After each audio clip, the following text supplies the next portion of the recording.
karena perbuatannya, dan bukan hanya karena iman.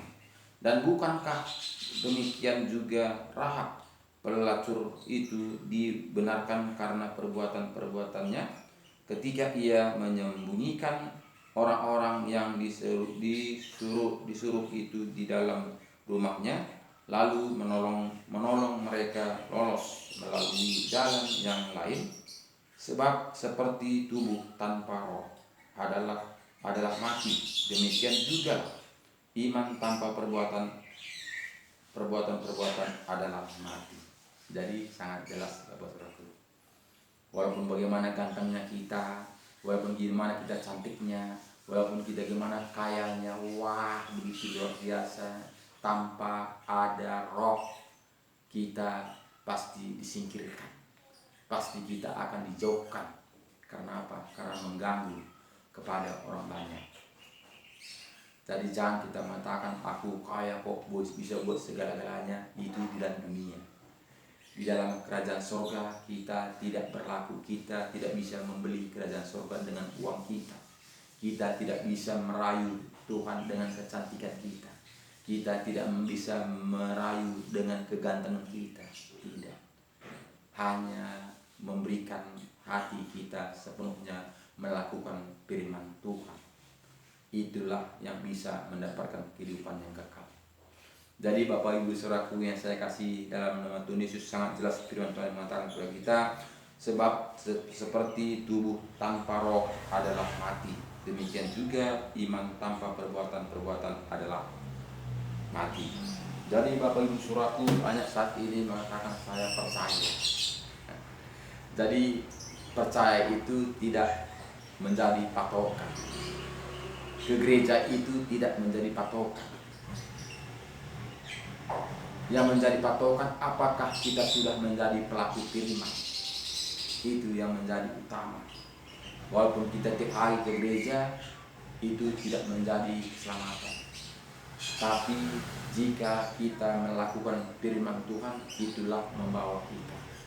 Karena sesuai dengan perbuatan kita, itulah yang menjamin kita mendapatkan kehidupan yang kekal.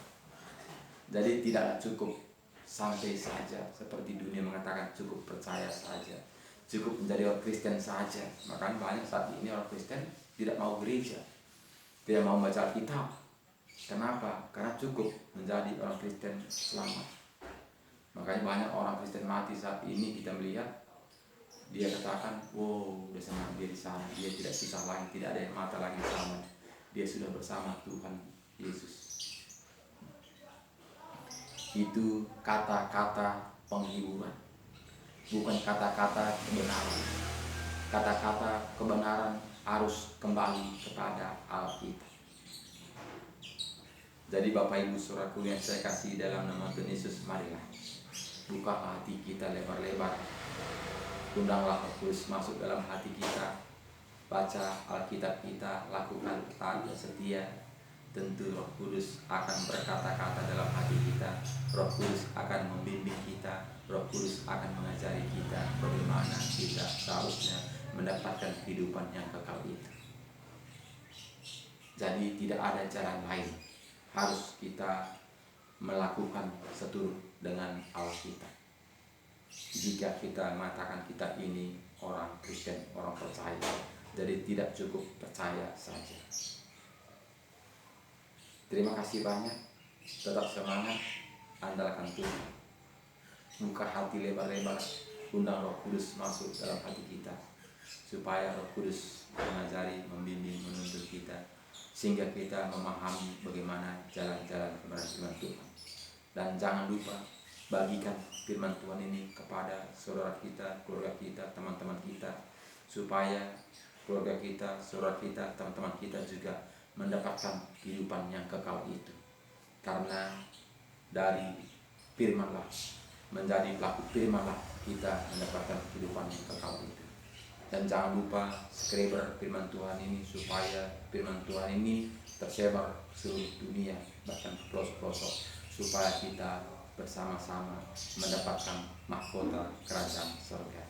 Terima kasih banyak. Tuhan Yesus memberkati kita. Shalom.